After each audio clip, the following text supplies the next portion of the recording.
Meninas, então, boa noite a todas. Sejam novamente bem-vindas à nossa terceira aula da Semana do Cérebro da Mulher de Alta Performance. Na data de hoje, nós vamos falar sobre um assunto muito interessante e até talvez um pouco polêmico, né? Que é essa relação entre a depressão e a dor. E nós intitulamos essa aula de hoje como Depressão e Dor, uma ligação perigosa. E vocês vão começar a entender o porquê disso tudo. Então, vamos lá. Se quiser passar o primeiro slide. Então, gente, eu acredito que para começar a falar de depressão, nós não poderíamos começar falando de forma diferente, né? Começar falando sobre o que não é depressão. Então, depressão não é tristeza, depressão não é frescura, depressão não é preguiça, depressão não é falta de vontade da pessoa que tem essa doença, né? Oscilações de humor, nós nos sentirmos tristes de vez em quando, raivosos de vez em quando, felizes de vez em quando, é fisiológico, né? Então, a tristeza, em momentos adequados, ela é esperada, certo? No mesmo dia, nós, mulheres, né, podemos sentir muitas emoções, né? Podemos ter muitas emoções e muitos sentimentos ao longo do mesmo dia, certo? Isso também é fisiológico. Principalmente se nós levarmos em consideração o nosso ciclo menstrual. Dentro de um mesmo mês, né, em decorrência das nossas oscilações hormonais, é muito comum que nós tenhamos dias em que nós vamos nos sentir um pouco mais tristes, dias em que nós vamos nos sentir um pouco mais cansadas e outros dias em que nós vamos nos sentir um pouco mais dispostas. Isso é normal. Toda essa confusão que se dá, né, ao redor da depressão, em partes, é decorrente do uso inadequado, eu diria assim, da palavra deprimida.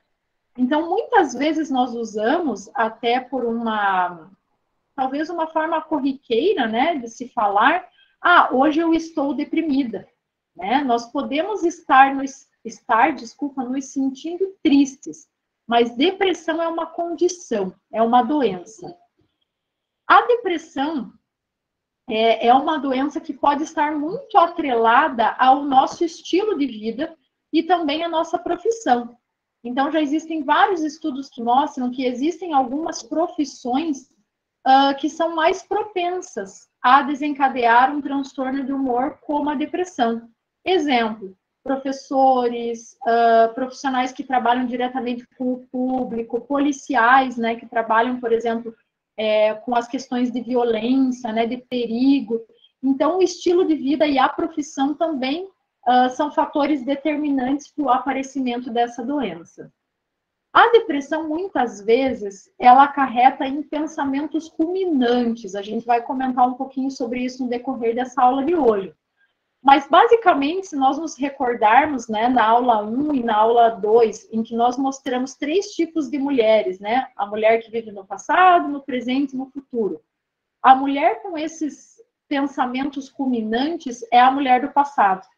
É aquela que fica o tempo inteiro ruminando, a gente diz, né? Usa esse termo, ruminando o que deveria ter feito, o que fez, o que poderia ter sido diferente. Justamente por nós sermos mulheres, nós já temos uma predisposição muito maior ao desenvolvimento da depressão. Mas, ao mesmo passo, nós também somos seres extremamente emocionais. Então, ao final dessa aula de hoje, eu espero que nós possamos compreender a diferença também entre tristeza e depressão. Tristeza é uma coisa boa, nós precisamos ficar tristes e corresponder, né, com esse sentimento frente a alguns acontecimentos da nossa vida social. Agora, depressão não, depressão é uma doença. E não somente pelo fato de sermos mulheres, mas por passarmos por diversas alterações hormonais ao longo da vida, por exemplo, durante a puberdade, durante a gestação, durante a menopausa, isso também nos predispõe, mais do que os homens, ao aparecimento, né, desse transtorno de humor, que é a depressão. Então, começa a aula dizendo que depressão não é tristeza e depressão não é preguiça. Depressão é um transtorno de humor. Pode passar, sim. E quando eu digo que depressão é um transtorno de humor, eu quero dizer que é uma doença, ok? Inclusive, é a segunda maior causadora de incapacidades em todo o mundo. Isso quer dizer o quê? Que as pessoas faltam no trabalho porque têm depressão, o que acarreta em vários problemas socioeconômicos, né? As pessoas, elas acabam se reprimindo e se recluindo em função da depressão. Ou seja, a depressão é uma doença que acomete mais mulheres do que homens. Em geral, o primeiro episódio acontece ainda durante a infância e é uma doença que traz um sentimento de culpa, desvalia muito grande para o paciente. É uma doença muito incapacitante e não só isso, é uma doença que traz muito sofrimento, não somente para o paciente, como também para a rede de apoio, né? Para os familiares, os companheiros, enfim. A má notícia é que o Brasil é um dos países que mais tem uma taxa elevada de depressão. Então, existe um dado de 2020 que mostra que cerca de 18,4% da população brasileira tem diagnóstico de depressão. Então, vejam, o número deve ser muito maior. Eu estou me atendo às pessoas que têm diagnóstico de depressão. E já existem, assim, algumas estimativas da Organização Mundial da Saúde que nos informam que após essa pandemia de Covid-19, esses números vão crescer muito, tá? Muito. Justamente, vocês vão entender daqui a pouquinho por quê. Porque existem fatores, né, que ocorreram durante a pandemia de Covid-19 que predispõem, né, as pessoas que viveram essa pandemia, ou seja, todo o globo terrestre, ao aparecimento ou desenvolvimento, então, desse transtorno de humor. A depressão é ainda uma doença muito estigmatizada, ou seja, ainda existe muito preconceito acerca da depressão. Eu acredito que são vários os motivos, mas eu vou meter a um deles. Se você quiser passar, sim. A depressão, gente, é uma doença cujo diagnóstico depende basicamente do relato do paciente, certo? Então, o diagnóstico da depressão é feito por um psiquiatra, né, por um médico psiquiatra, atendendo alguns critérios de alguns manuais, né, que dizem exatamente como o médico deve proceder, mas não existe até hoje na prática clínica nenhum marcador de depressão, nenhum instrumento que nos permita medir depressão. O que mede a depressão é o relato do paciente. E quem nunca passou e não tem conhecimento sobre essa doença, muitas vezes pode imaginar que isso seja exagero do paciente. E de longe isso é exagero. Então, primeiro, deixo claro para vocês que existem vários tipos de depressão, tá?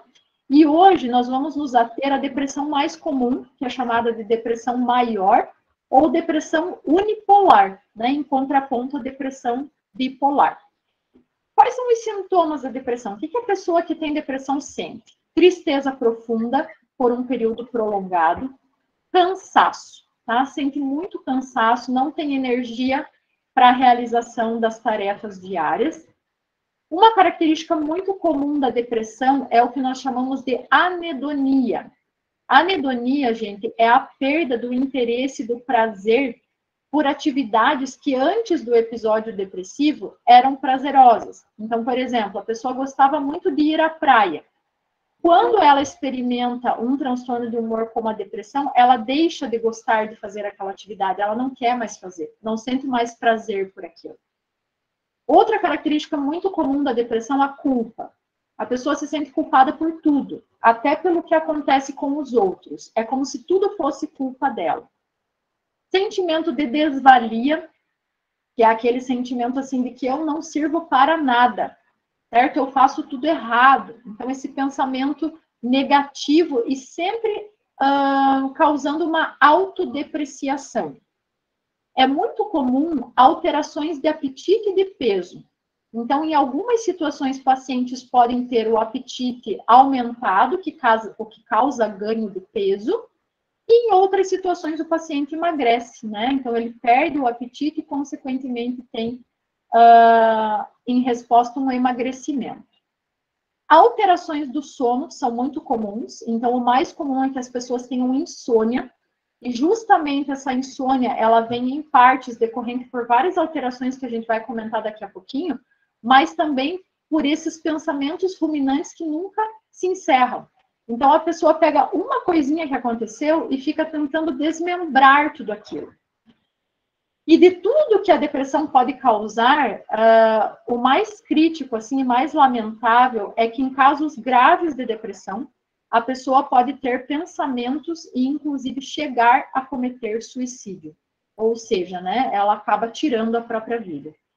E eu sempre gosto de comentar o quanto que isso é doloroso, já entrando, né, nesse tópico, o quanto que isso é doloroso para a pessoa, porque nós temos muitos mecanismos de preservação da nossa vida. E a pessoa que sofre desse transtorno de humor pode vir a cometer suicídio, ou seja, atentar contra a própria vida, porque a dor é tão grande que ela quer acabar com a dor e não com a vida. Então, a depressão é realmente uma doença muito incapacitante. Pode passar, sim. Mas o que acontece no cérebro, né, desses pacientes? O que justifica toda essa alteração, né, todos esses sintomas, essas características? Então, assim, nós poderíamos passar assim, uma semana toda comentando sobre tudo que a literatura já traz e já conhece que acontece no cérebro de uma pessoa que tem depressão.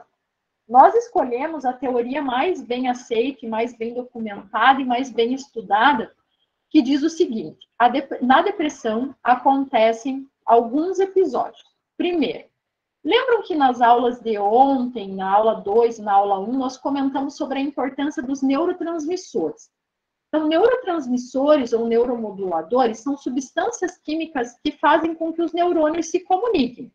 Então, por exemplo, quando eu faço uma determinada atividade e sinto um bem-estar em resposta àquela atividade, esse bem-estar, né, essa resposta de bem-estar é causada porque um neurônio se comunica com o outro, na verdade são vários, e existe um neurotransmissor, uma substância química sendo liberada ali para o meu cérebro entender como bem-estar.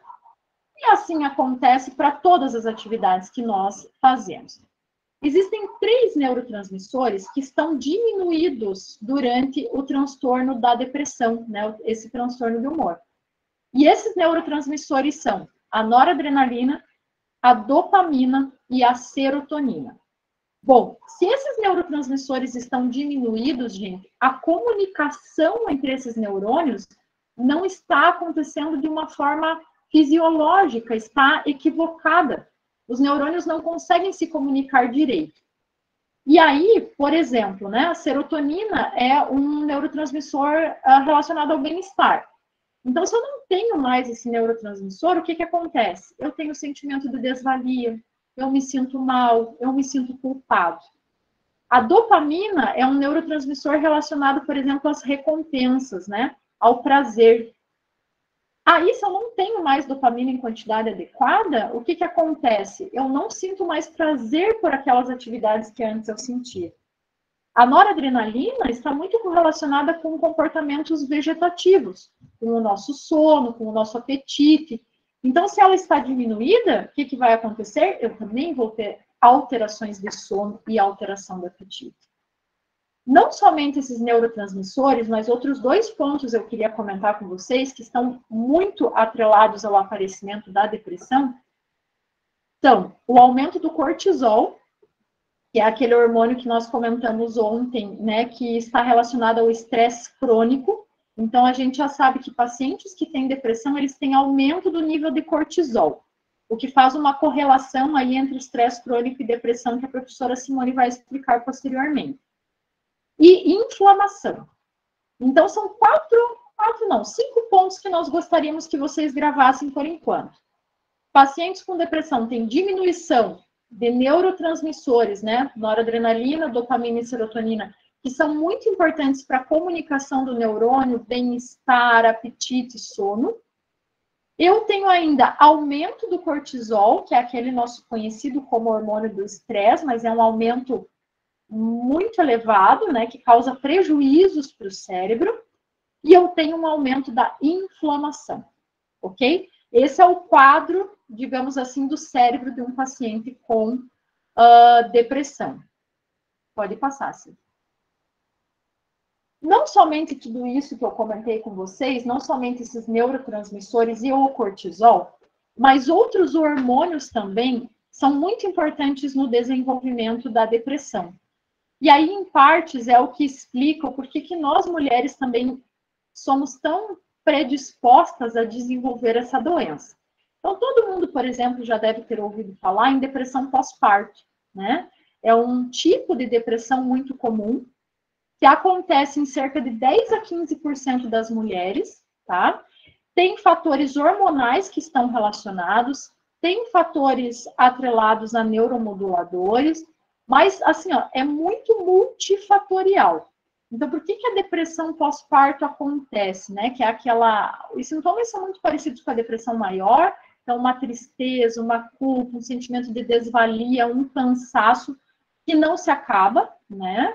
Geralmente, a depressão pós-parto acontece meses ou até um ano depois, né, do nascimento do bebê.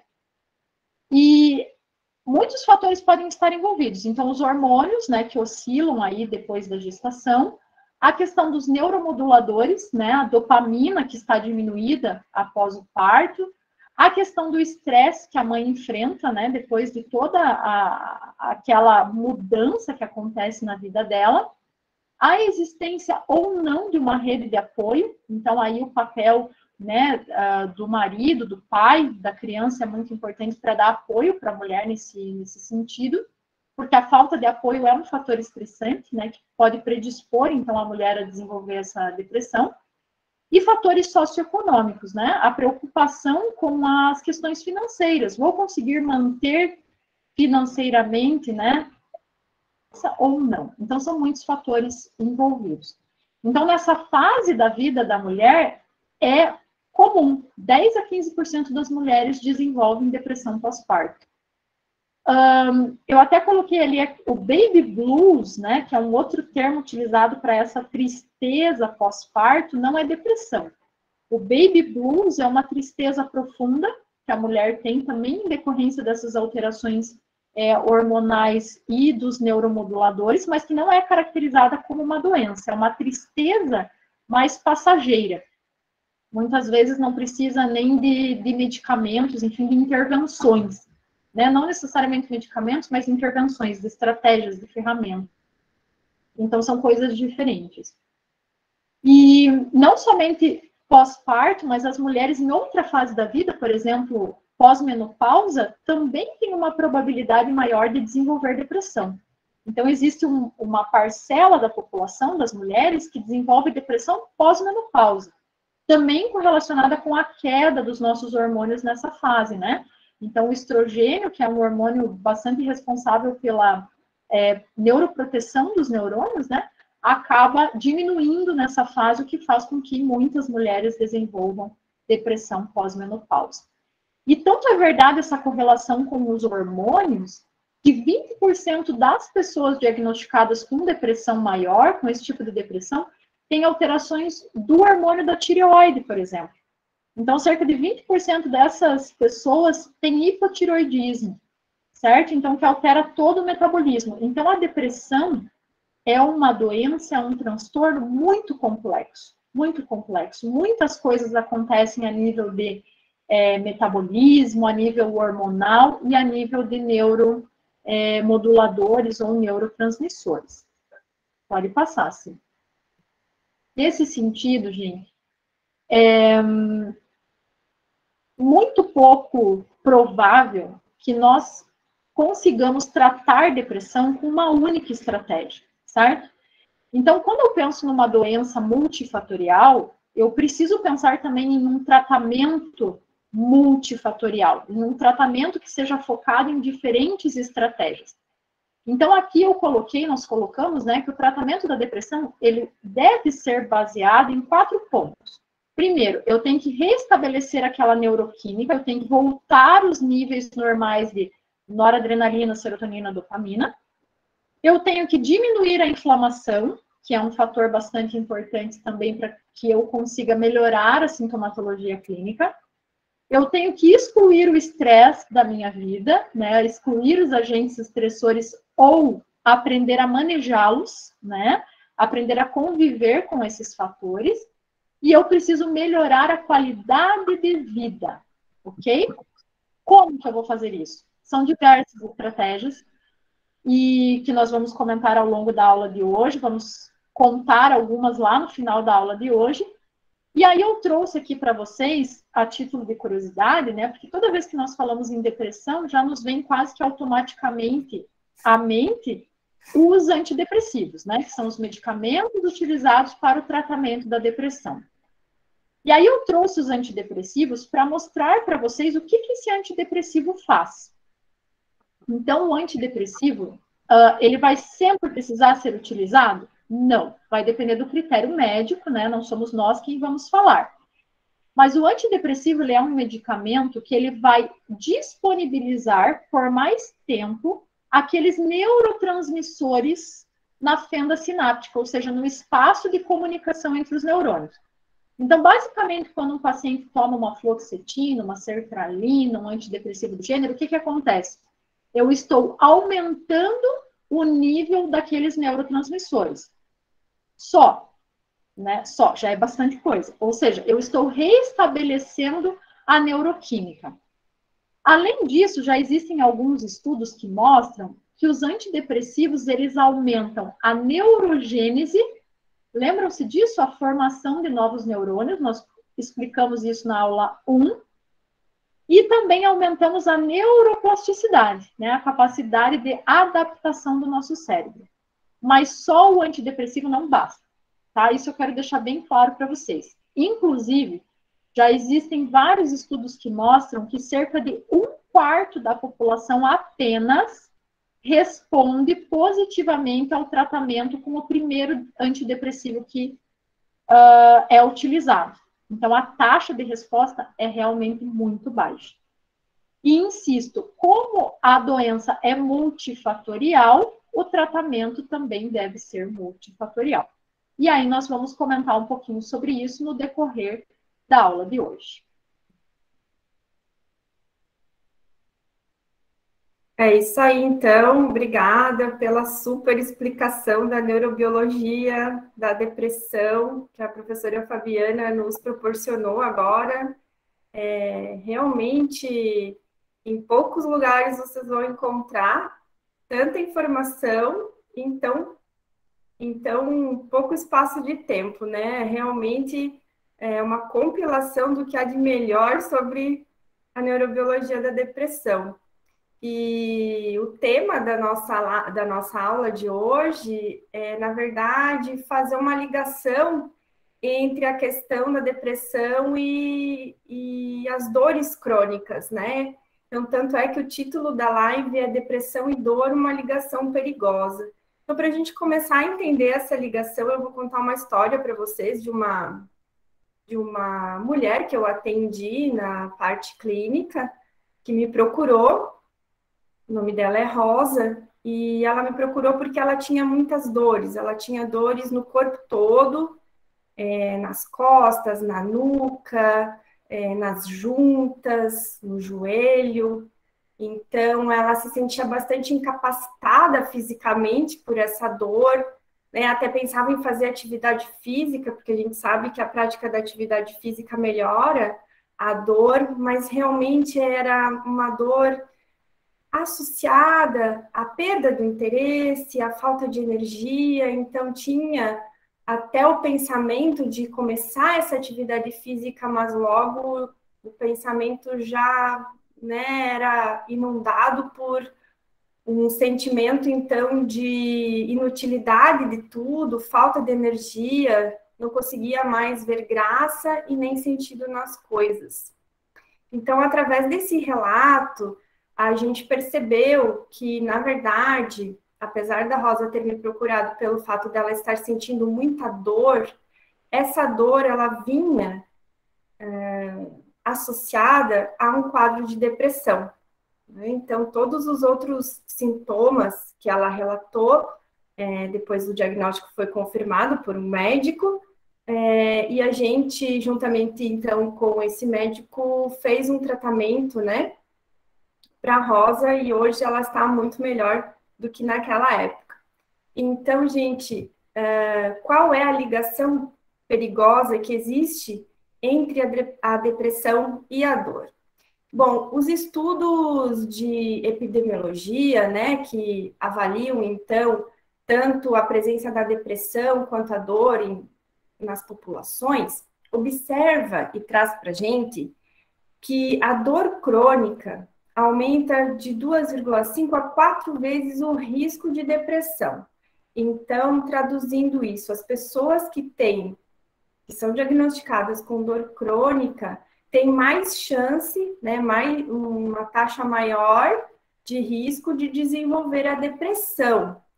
E, em contrapartida, pessoas que sofrem de depressão também têm 3 vezes mais propensão a sofrer de dor crônica. Então, o que isso sugere para a gente é que essa ligação existe, ou seja, existe um mecanismo que eu vou explicar para vocês nos próximos slides, que é comum, que acontece tanto na dor quanto na depressão.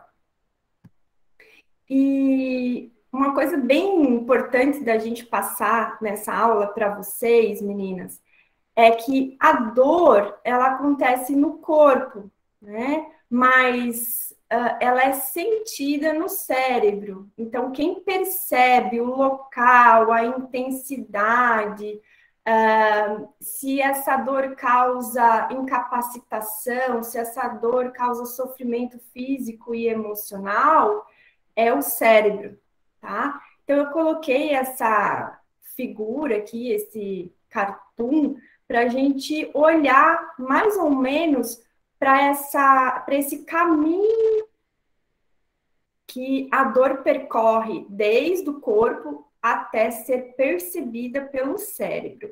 Então, imaginem aqui esse indivíduo, por exemplo, teve uma lesão no pé, pode ter pisado em algo pontiagudo, por exemplo. Então, aqui nós vamos ter neurônios sensoriais, né, que vão sentir esse dano. Então, no tecido lesionado vão ser liberadas substâncias químicas que vão ativar esse neurônio sensorial.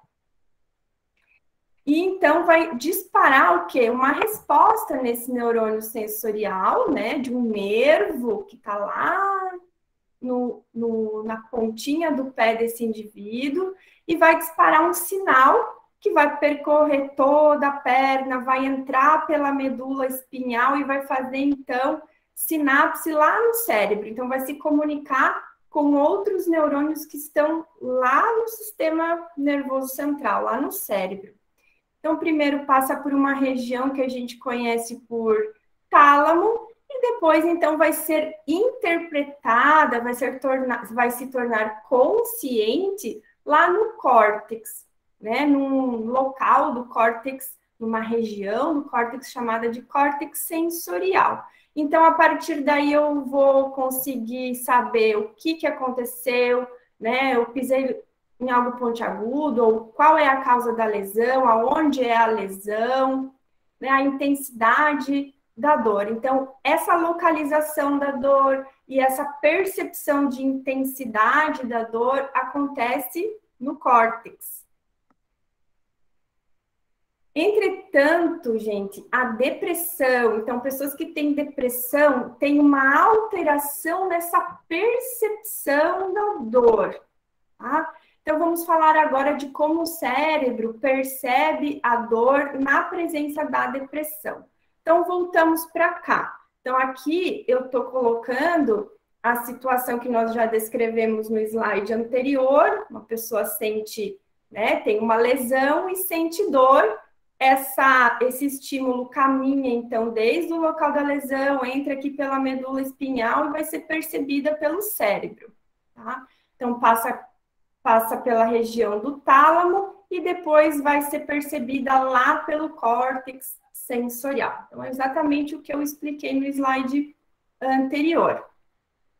Então, essa dor, ela tem um componente emocional e também um componente consciente, né? Então, o hipocampo dá esse componente mais emocional para a dor, e o córtex pré-frontal, lembram que a gente comentou nas aulas anteriores, que é essa região do nosso cérebro que faz avaliações, né? É uma região racional. Então, essa região vai avaliar se essa dor é uma dor tida como normal, ok, já vai passar, vai cicatrizar, eu não preciso me preocupar tanto com ela, não ameaça a minha vida. Então, ok.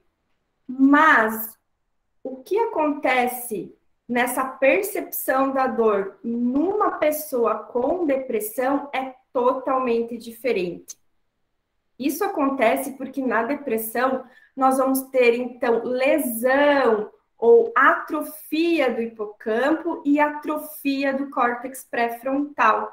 Então, essas regiões que meio que freiam, meio que avaliam o perigo da dor, ficam silenciadas ou ficam não funcionando tão bem na presença dessas alterações neuronais que acontecem na depressão.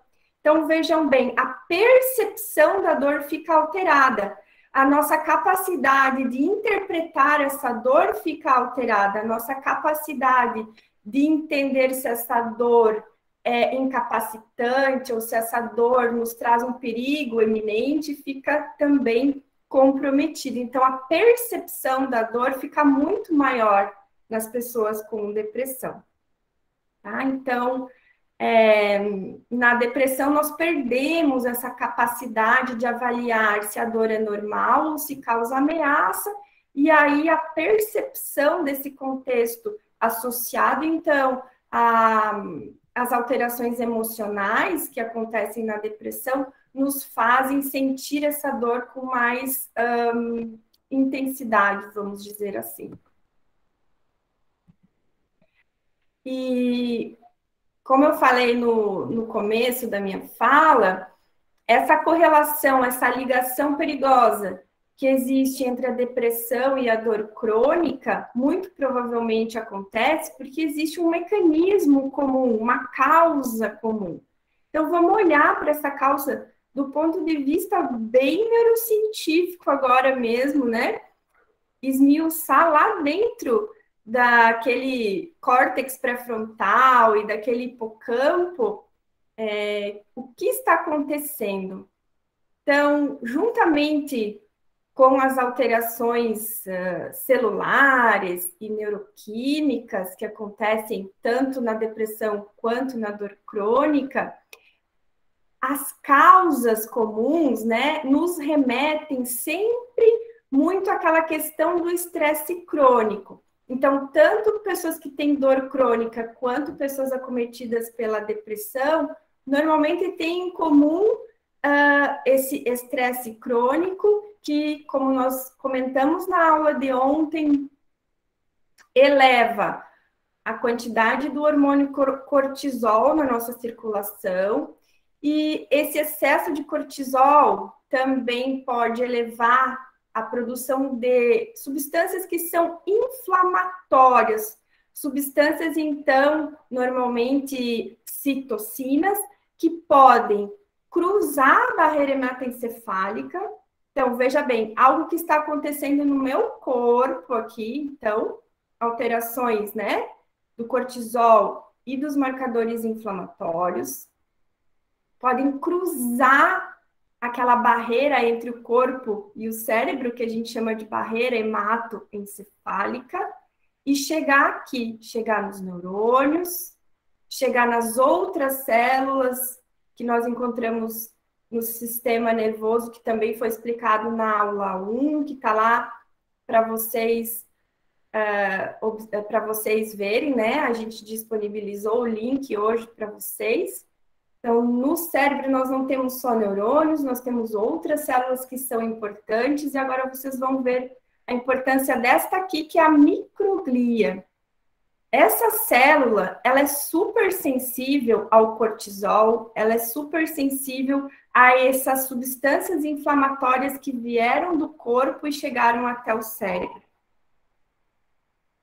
Esses mediadores ou marcadores inflamatórios causam uma reação nessa célula, e aí a gente passa a chamar ela de glia ou microglia ativada, reativa. E ela, então, localmente ali no cérebro, passa a também produzir mediadores inflamatórios. E esses mediadores inflamatórios vão atuar nessa questão aqui da comunicação entre os neurônios, nas sinapses, alterar, por exemplo, a liberação dos neurotransmissores, atrapalhar a ação desses neurotransmissores nos locais aonde eles deveriam se ligar, certo? E isso tudo, então, é que gera alterações nas células, na química cerebral, que vai se refletir na alteração da percepção da dor e nos sintomas da depressão propriamente ditos.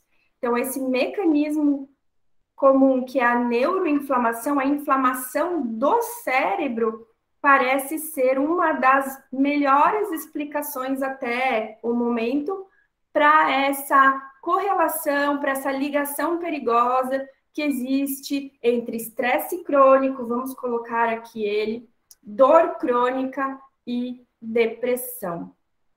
Existem outras explicações? Sim, meninas, existem, mas a gente trouxe aquela que é mais bem aceita pela comunidade científica e que a gente tem mais evidências robustas da participação. E é claro que a gente vai trazer para vocês aqui também algumas estratégias. Agora, com esse foco, a gente não vai falar de antidepressivos, a professora Fabiana já falou na parte lá da apresentação dela. Então, nós vamos trazer algumas estratégias não farmacológicas e que podem, e que já estão bem consolidadas nessa literatura científica e médica, que podem ajudar a melhorar tanto a dor crônica quanto a depressão, atuando justamente nesse mecanismo de inibir a neuroinflamação e fortalecer aquele córtex pré-frontal que inibe ou que modula, né, a nossa percepção da dor. Então, melhorando esse córtex pré-frontal, a avaliação que o cérebro dá para esse estímulo doloroso que chega até ele fica melhor e a pessoa tem melhora tanto da dor quanto da depressão. Então, dentro dessas estratégias, nós vamos trazer aqui o controle do estresse crônico e para vocês entenderem isso, eu convido vocês a voltarem a visualizar a aula 2 que nós trouxemos ontem para vocês, no dia de ontem. Então, lá vocês vão ter 5 formas eficientes de controlar o estresse. Então, voltem naquela aula que vocês vão entender o papel do controle do estresse aqui nesse controle da neuroinflamação. Outra estratégia, gente, é o mindfulness, ou a atenção plena. A tradução disso para o nosso português seria atenção plena. E logo na sequência eu vou ensinar uma técnica bem simples para vocês praticarem.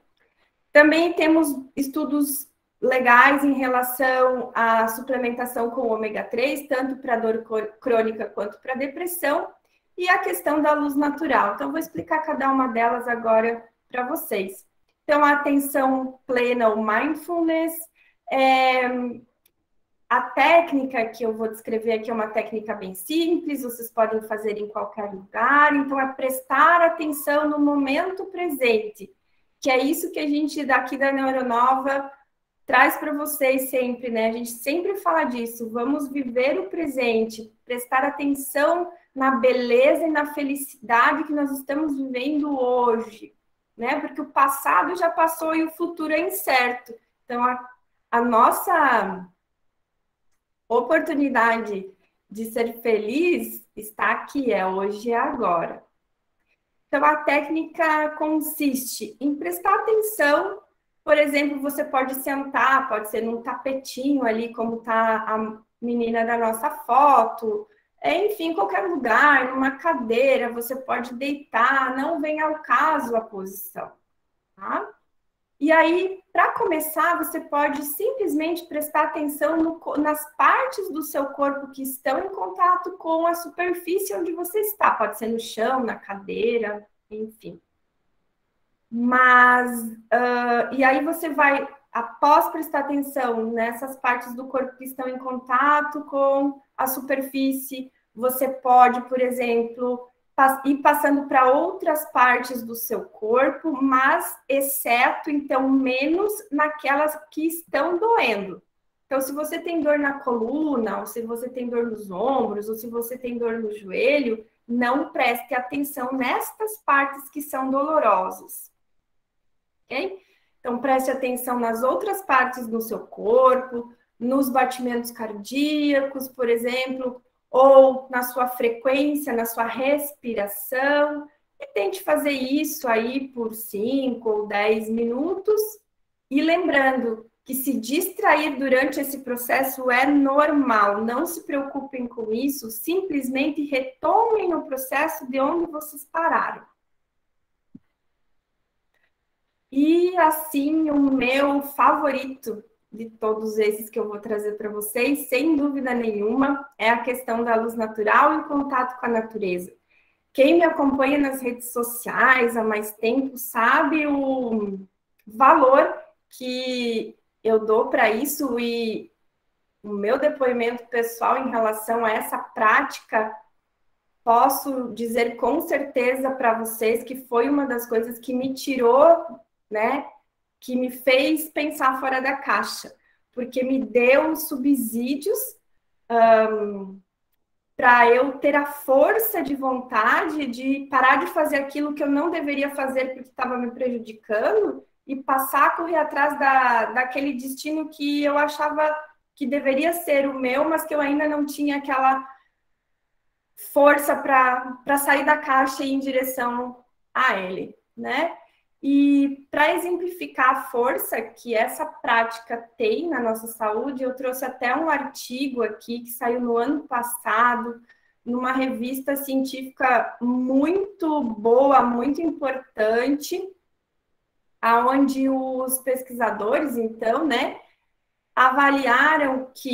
demonstraram que o tempo que a gente passa outdoor, então significa ao ar livre, né? O tempo que você passa ao ar livre em contato com a luz natural deixou a população que participou desse estudo mais feliz, diminuiu os índices de depressão nessas pessoas, elas usaram menos antidepressivos, elas tiveram menos insônia e menos cansaço. Não é isso tudo que a gente falou hoje aqui para vocês? Então, esse estudo é importante porque ele foi realizado com 400 mil pessoas. Então, os dados são bem significativos e bem robustos, tá, pessoal? Então, realmente, a luz natural, a gente poderia explicar esse mecanismo durante muitas horas aqui para vocês, mas acreditem, a nossa retina não serve só para a gente enxergar, nós temos também um mecanismo inconsciente da luz, que vai modular nossos neurotransmissores, vai modular nossos hormônios e trazer esses benefícios a nível, então, de humor, de sono e de energia. Outra estratégia, ômega 3. Então, existem alguns estudos já bem consolidados mostrando que o consumo de alimentos ou suplementos com base em óleo de peixe melhoram muito a questão da dor crônica e da depressão. Lembrando que na questão do suplemento, os melhores estudos indicam que tem que ser uma quantidade de EPA, né, o ácido, fugiu o nome do ácido agora, depois eu vou lembrar, mas o EPA na dose de 1000 miligramas. Então, a gente tem que ver lá na cápsula que a gente compra na farmácia ou na casa de produtos naturais, quantas cápsulas a gente tem que consumir por dia para ter essa dose de 1.000 miligramas, porque cada fabricante tem uma dose diferente, tá? Então, tomem cuidado para essa questão da dosagem, né? Então, levem essa informação, 1.000 miligramas associado à melhora tanto da dor crônica quanto da depressão. Era isso por hoje. Fizemos uma fala aí ligando dois distúrbios, duas patologias muito prevalentes entre as mulheres e que causam muitas incapacitações. E foi um prazer conversar com vocês nessa noite novamente. E abrimos agora para perguntas, lembrando também do tema da aula de amanhã, como vencer a compulsão por doces. Gente, que aula! Nós vamos falar sobre hábitos, nós vamos falar como que o cérebro funciona dentro dessa situação de compulsão, qual é a diferença entre um hábito e uma compulsão. Então, nos aguardem que amanhã tem mais, para todas as neuronovas. Perguntas?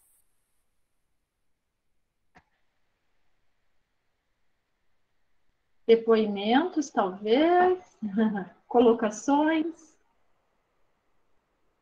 Posso tirar da legal, Aline. Pode-se. Aline, obrigada, diz que foi sensacional, muito importante. Obrigada, Bárbara também, Juliana, muito obrigada, meninas.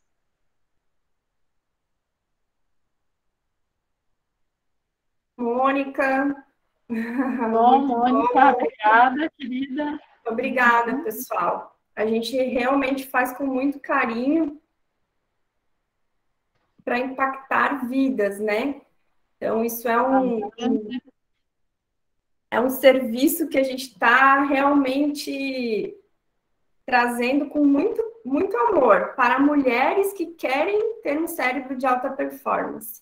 Então, essa ideia de que não é um cérebro perfeito e que não é um cérebro igual da minha vizinha. É sempre aquele que vai funcionar melhor dentro do que você precisa fazer para ser feliz hoje, aqui e agora. Marília também, querida, obrigada. Salete, Karine. Que bom que vocês gostaram, meninas. Alguma dúvida? Eu acho que deve ter, né?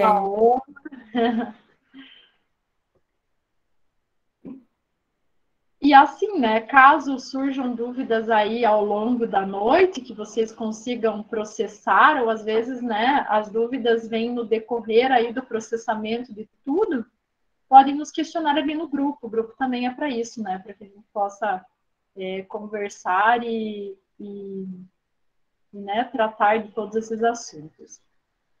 Tânia, boa noite, meninas. Algo natural que eu possa tomar para ajudar? A Flávia comentou que já teve depressão e a luz do dia realmente ajuda muito. A Mariane Guterville, muito bom. Olha, tem.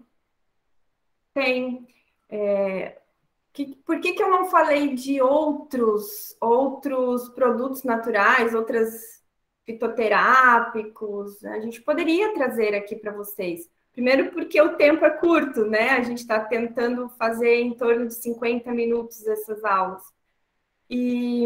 Mas, assim, o óleo de peixe é o que tem maior comprovação, assim, sabe? Que em estudos bem elaborados. Então, o óleo de peixe é um produto natural. Uhum. Então, esse foi o escolhido, o elencado dentre vários outros. Mas tem a L-teanina, por exemplo, que eu comentei ontem, que ajuda na questão do manejo do estresse crônico, né? Você tem que cuidar para não ter deficiência de vitaminas, principalmente as vitaminas do complexo B, que elas estão intimamente influenciando a questão da comunicação sináptica, da neurogênese, da neuroplasticidade, certo? Porque elas fazem parte da estrutura dos neurônios. Enfim, existem muitas possibilidades, mas realmente a gente não tem aqui uma é melhor do que a outra, né? Teríamos que ter um tempo maior para a gente trazer. Mas é possível, sim, utilizar produtos naturais, fitoterápicos também como adjuvantes. Mas quando a gente compara com a luz natural, por exemplo, eu fico na dúvida daí, sabe, gente? É uma coisa que não se fala muito porque é de graça, né? Só que, claro, você tem que adquirir aquele hábito. Então, muitas vezes é mais fácil você procurar um suplemento ou procurar um chá, um fitoterápico, do que ter o tempo para se dedicar a ficar exposto nessa luz natural, no horário certo, pelo tempo certo, né? E ele é de graça também, então não tem tanta gente falando sobre isso, sabe? E até, né, se lembrar, Tânia, é que incorporar outros hábitos também é extremamente importante, né? Por exemplo, uma alimentação saudável, né, com alimentos que não provoquem ainda mais o processo inflamatório, né?